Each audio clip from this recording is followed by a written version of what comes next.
Thank you so much, and thanks for having me. I'm very excited to be speaking to everyone today. And I think a lot of the audience are neonatologists, so very excited to speak to like-minded people. I'm coming to you from the Hospital for Sick Children, so we're a quaternary referral center. So the majority of our population are high-risk surgical infants. So I'm going to chat to you today about how we can diagnose lactation difficulties early. We've talked about these critical first week to 10 days. These other speakers have said that if we wait until 2 weeks, we've really missed that boat. So how can we figure out early on who's going to have problems? And importantly, how can we then influence lactation behaviors to basically prevent these problems? And what is the evidence for this proactive approach? So clearly everyone in this audience certainly knows that human milk is by far the best thing for our babies. And our parents, for the most part, know this as well. So why do we have such low lactation rates worldwide? For a high-risk population, it was really unclear why these moms aren't providing milk. So some people thought, well, maybe if they deliver early, maybe they just don't want to provide human milk. No one had actually looked at this. And at my previous institution in Chicago at Rush, we actually studied moms of very low birth weight infants, and we found that really everyone, after speaking to their medical team, so neonatologists, lactation consultants, peer counselors, they really all wanted to do the right thing for their baby and wanted to provide human milk. And most of them met their goals initially, so almost everyone initiated and provided milk for the first days to weeks. And this isn't Chicago data, this is data from Shanghai, and it's remarkably similar. We see that most moms initiate, and then rates just plummet over the weeks to months. But certainly these problems aren't happening at 6 months. Something is happening in these first couple days that are setting these moms up to not meet their lactation goals. And in these moms of high-risk infants, as we've talked about, they have so many risk factors. So first of all, they might deliver before they've really decided what they're going to do, or they haven't had a chance to learn and make an informed decision. Importantly, they're pump dependent for initiation, which is far different than those moms who are using a pump during maintenance. They haven't had a full pregnancy to induce their full breast development. They often had a lot of their own health problems, so they're delivering early because they're preeclamptic or have other issues. They're more likely to deliver via cesarean section, and all of these things are directly impacting lactation. They're more likely to be overweight and obese, and they're more likely to be low socioeconomic status. And many of our moms have multiple of these risk factors, which all then interact to really make a population that's going to be challenged from the beginning. I'm going to focus today on what really we can change. We know in real time we can't really modify a lot of these other risk factors, but we can help with moms who are pump dependent. So the question is, how do we then diagnose these problems early? So traditionally we ask moms, well, have your milk come in? Have you felt changes in the breast? So this is problematic because we found that actually a lot of our overweight or obese moms, they actually don't have that same sensation of milk coming in. And when people have actually looked at this measure of milk coming in, it actually doesn't associate with a lot of the objective measures of secretory activation. So it's really a pretty squishy marker of milk coming in. It's not very helpful as far as looking at secretory activation. So how about instead can we rely on early pumped volumes? Well, this is also problematic because it means moms are either keeping pumpy records or using an app, or we're weighing every bottle of milk and having to make sure our milk room has a good record, or we're doing infant test weights. But this doesn't actually measure what's happening in the breast. This is telling us how good mom is extracting the milk as well as how good she's making it. So if you're not making enough milk when you're doing test weights or you're measuring it, is it that she's not making milk, or is that she's not extracting the milk? So we can't tell from that question. So instead, I've been focusing on human milk biomarkers as a direct measure of what's happening in real time in the breast at the cellular level. So I'm going to really briefly review lactation physiology, not to bore you, it will only be like 2 slides, but I think this is really important because I didn't learn any of this in medical school, I didn't learn any of this in pediatric residency, and I didn't learn any of this in neonatal fellowship, which is a problem because we're supposed to be the ones who have the answers, we're supposed to be the ones who are guiding families to make these decisions, And how are we supposed to do this if the only thing we're taught in medical school is that breasts can become cancerous? So very briefly, and some of the other speakers have alluded to this, during pregnancy, your breast undergoes secretory differentiation and kind of gets ramped up to make milk.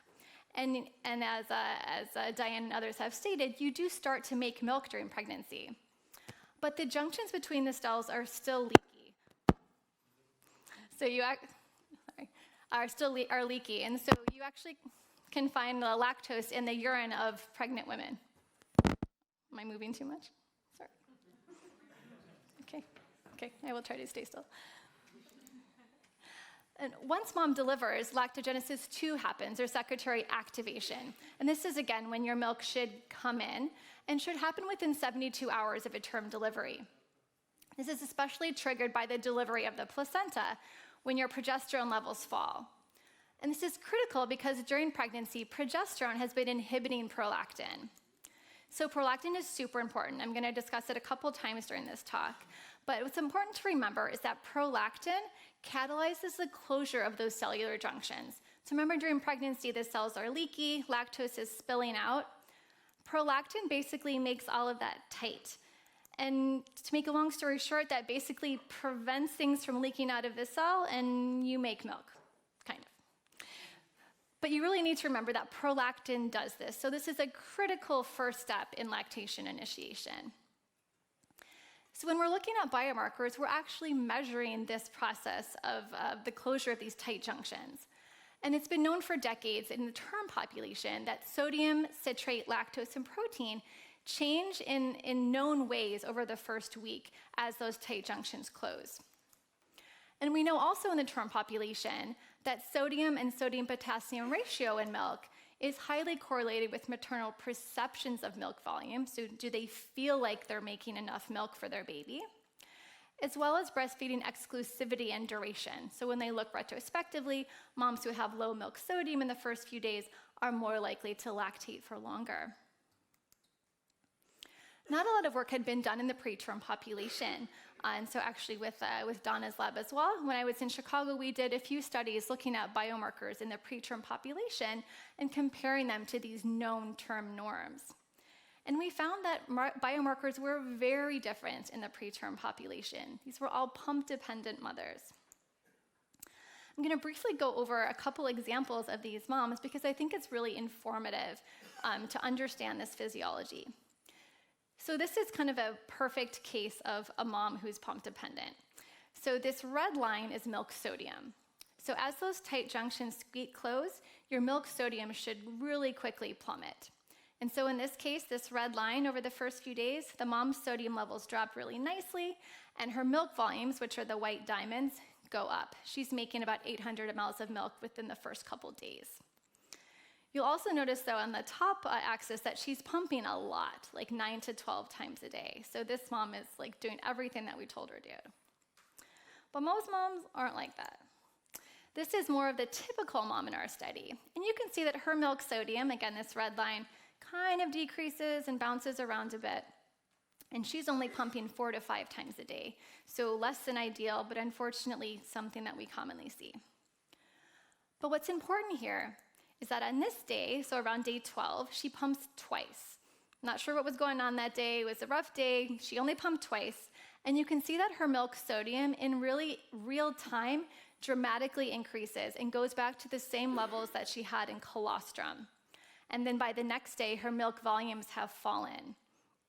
So it's showing us very quickly how things physiologically change in the breast with just one day of decreased pumping. So these moms are incredibly vulnerable in these first couple of days or these first really 2 weeks and really need intense lactation support. When we looked further into these moms, we looked at moms that achieved coming to volume, so that critical 500 mLs of milk a day, by 2 weeks.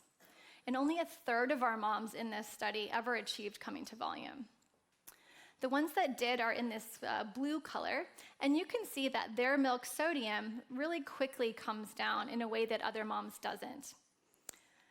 And we found that by day 3 or day 5, these moms really dichotomized. And so we could already tell within 3 days, who was going to come to volume by 2 weeks. And previous work by my group had shown that coming to volume by 2 weeks was the strongest predictor of milk at NICU discharge. So these biomarkers are giving us this window into the future by day 3 of who's going to be providing milk months later.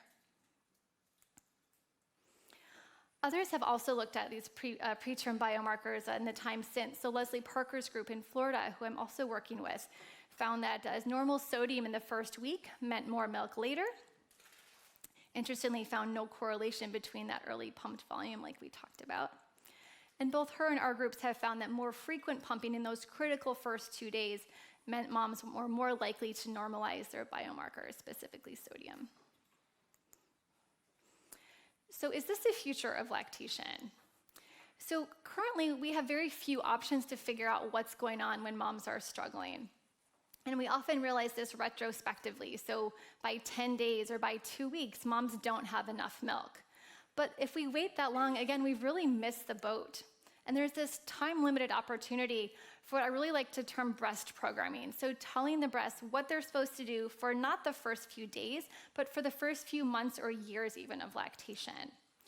So we need personalized, data-driven, real-time lactation care that can predict the concerns even before moms or clinicians know that they have them, or diagnose them when these concerns are present. Ideally, so that we can intervene when there's a potential to change mom's lactation journey. I can see individualized pumping prescriptions where, based on real-time biomarkers, we can actually tell moms to potentially pump more or pump more frequently based on, again, milk sodium. And I've been funded by the Canadian government to look at this, where we're going to be looking at point-of-care milk sodium, teaching moms how to measure their own sodium, and then using that in a pilot project to see if we can modify their pumping, and as well as whether that will influence outcomes like coming to volume. So we've talked a lot about secretory activation and how critical it is, but that's only the first couple of days, and you have a lot longer of lactation than 72 hours, hopefully. So after this, you need both stimulation and milk removal for that critical coming to volume, again, for this breast programming. And I said I would mention prolactin again.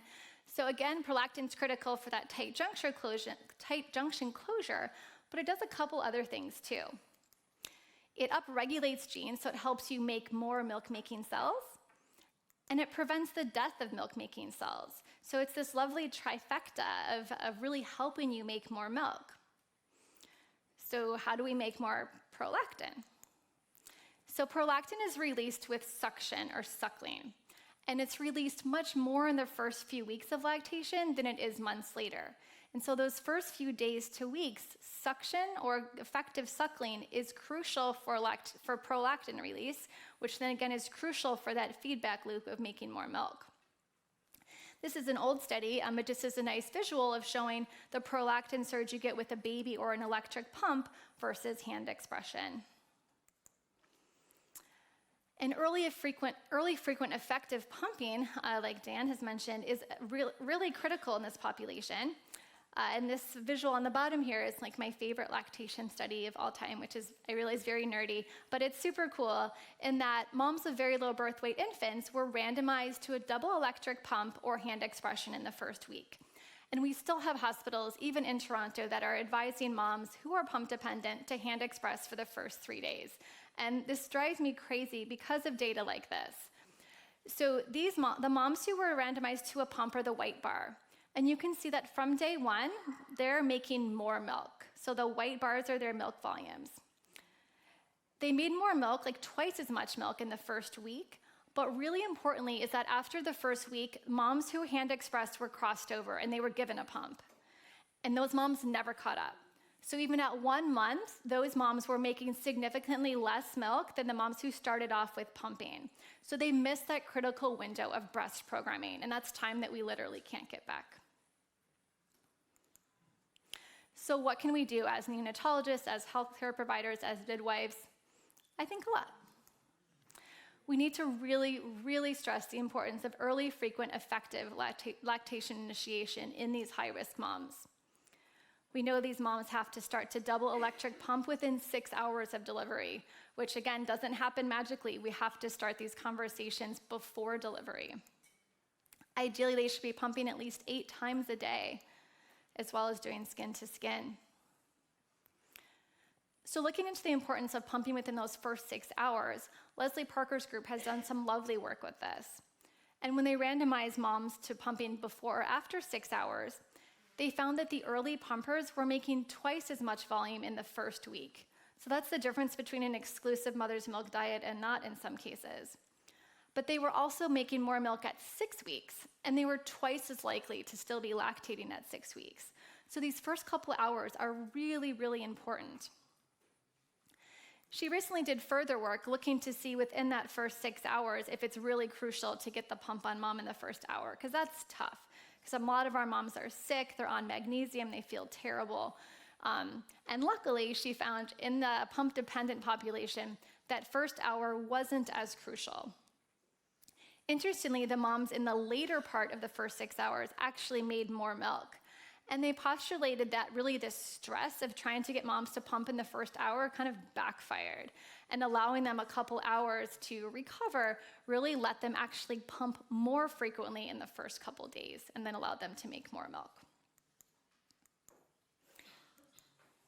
They also didn't find in those first 6 hours really any difference in lactation duration. So again, suggesting the first couple hours are critical, but luckily we don't have to do the first hour. In addition to early pumping, we know that early pumped volumes are important.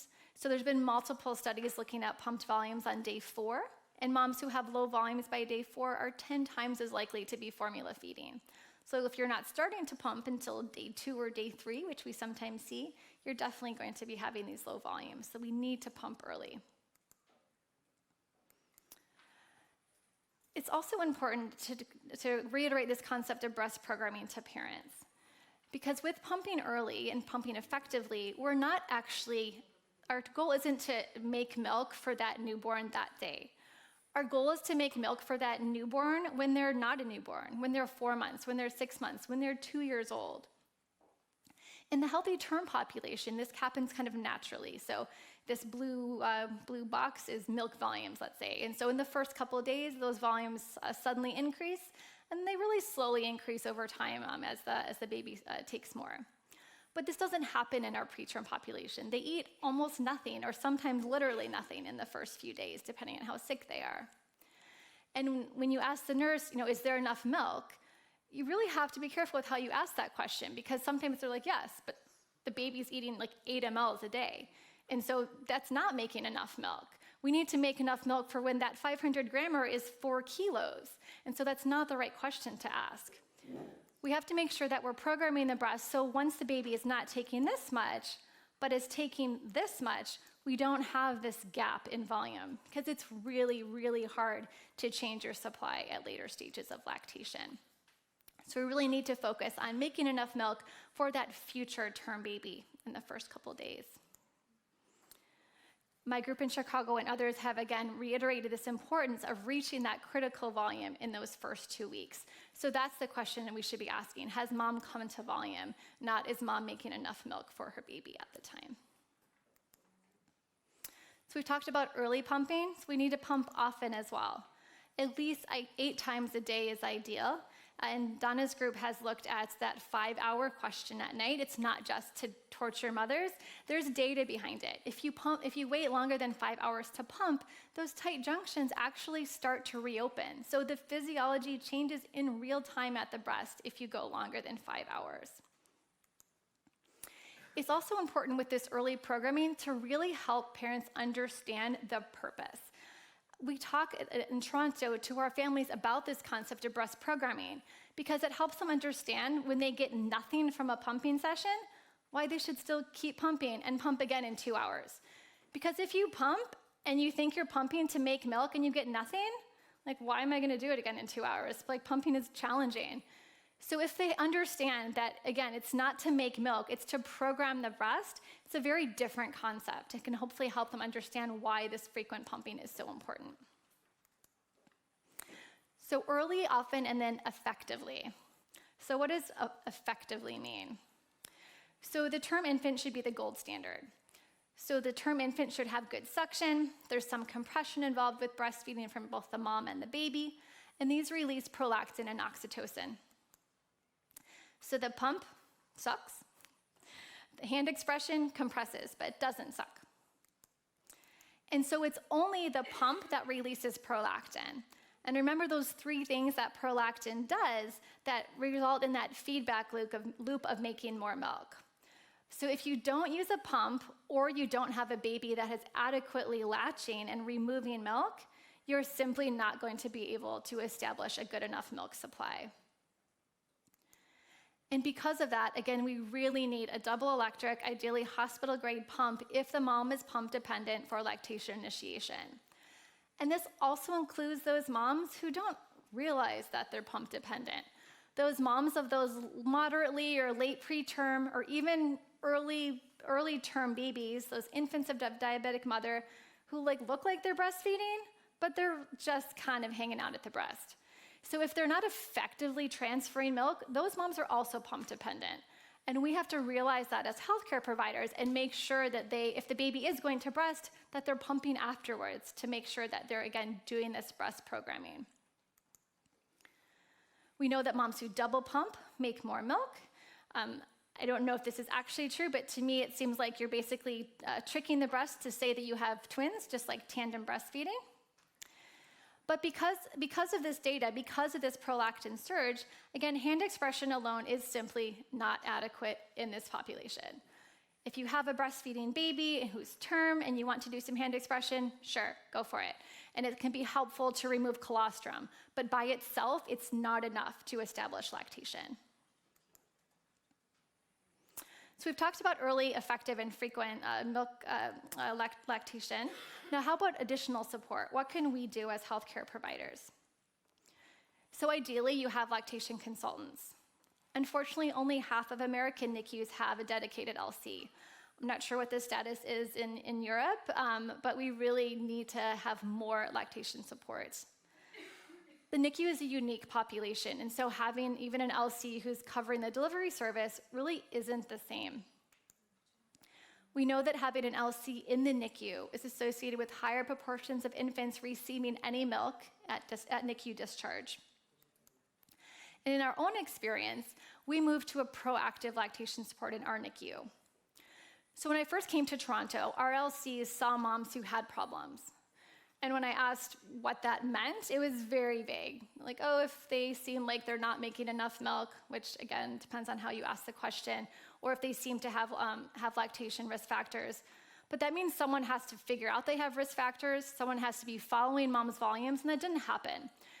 So I was able to write a business case to get additional LC support to make sure that all of our moms were seen prophylactically. Because in my mind, every single mom in that NICU is high risk, and every single mom deserves intense lactation support. We also emphasize a lot of bedside nursing education because our LCs see the mom for an initial hour and then a couple times in the first 2 weeks. But the bedside nurses might contact the parents 5 times a day. So they're really a critical form of communication.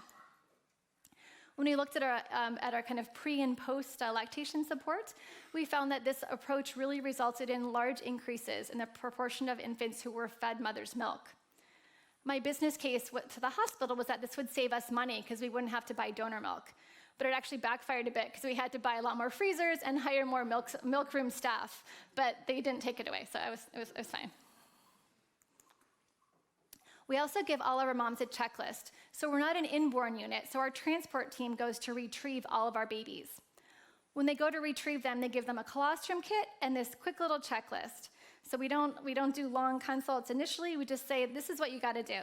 Start pumping right away, make sure you have a pump for when you're discharged, so then mom doesn't have this window in which she's missing pumping.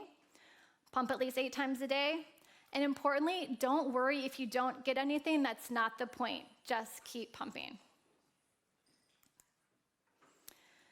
So to wrap things up, how do we really support mom and baby? So we need to share the science. We need to help families understand why milk is like a medicine. I was talking to some of the Medela staff yesterday, and I was saying that if someone developed a pill, if Big Pharma came up with this medicine that reduced death, ROP, BPD, NEC, reduce rehospitalization, asthma, obesity, overweight, allergy, cancer, diabetes. People would be like, oh my God, that is insane. I will pay $1 billion for this. But like, we have this, but people don't understand what this can do. It's magical. And parents, if we really talk to them about this, they will want to do this too. But we need to support them in that journey. We need to do early, frequent, and effective expression with a double electric pump. And hand expression alone, again, is not enough in the pump-dependent population. We need proactive lactation support. We need to explain to parents what is normal. No milk initially is okay. Keep pumping. We need to closely monitor their pumping and volumes in the first 2 weeks, and maybe test biomarkers. We'll see. I'll let you know in a year or two. So in conclusion, establishing an adequate maternal milk volume is the most important lactation-related thing we can do. There should be a sense of urgency. This is a medical emergency. This is a magical substance that we need to make sure all of our babies get. We need to educate our parents, we need to educate our nurses, and most importantly, our fellow physicians. They are hopefully data-driven, but they need to be taught this because we were not taught this in medical school. Proactive lactation consults are ideal, and we need to, again, rely on early, frequent, effective breast stimulation. And if the baby can't do all 3 of those right away, you need a pump. So early support really sets our families up to meet and choose their own lactation goals rather than their milk supply choosing for them. And then finally, milk biomarkers hold promise as a potential means to diagnose and guide lactation challenges. So I'm happy to take questions, and thanks again for having me.